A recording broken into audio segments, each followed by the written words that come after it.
दरम्यान विधानसभा निवडणुकीच्या निकालानंतर विरोधकांनी ईव्हीएम मध्ये गडबडीचा आरोप केलाय। शिवाय एकाएकी मतांचा आकडा कसा वाढला असा सवाल उपस्थित करत महाविकास आघाडीनं निवडणूक आयोगावर जोरदार टीका केली आहे। निवडणुका बॅलेट पेपरवर घेण्याची मागणीही आता जोर धरू लागली आहे आणि त्यातच आता निवडणूक आयोगानं ईव्हीएम आणि व्हीव्हीपॅट मधील स्लिप्सची संख्या यात कोणतीही तफावत नसल्याचं स्पष्टीकरण दिलंय। सर्व 288 मतदारसंघामध्ये एकूण 1440 व्हीव्हीपॅट मधील स्लिप्सची अनिवार्य मोजणी 23 नोव्हेंबर 2024 रोजी पूर्ण झाली।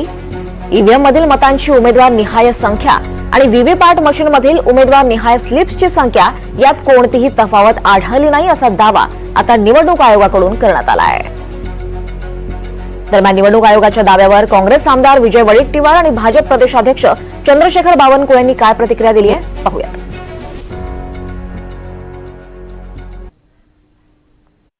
नेत्यांच्या चर्चा सुरू आहेत, वकिलांची चर्चा सुरू आहे आणि हे खरं आहे की ईव्हीएमचा घोळ आहे की नाही यावर लोकांचा विश्वास सिद्ध करण्यासाठी जगातील एकमेव देश आहे तो भारत आहे जिथे ईव्हीएमवर निवडणुका होतात। एकमेव देश म्हणजे हाच शहाणा देश झाला आमचा आणि बाकीचे अराणी देश झालेत असं म्हणायला हरकत। एवढा विश्वास ईव्हीएमवर आहे।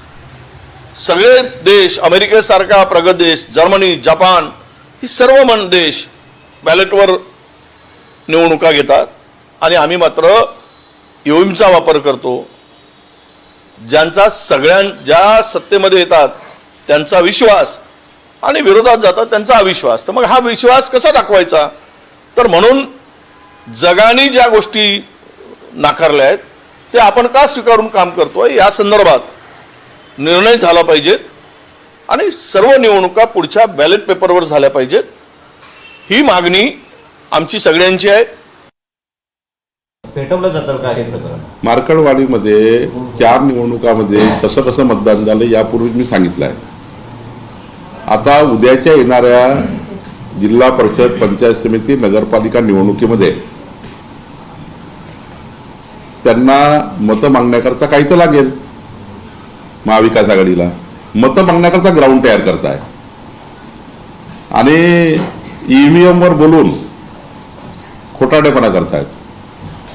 नाना पटोलेजींनी आपल्या मतदारसंघात जर बघितलं तर तिथे कळेल तुम्हाला की त्यांचे बूथ का मागे आहेत, ते का मागे पडले आहे।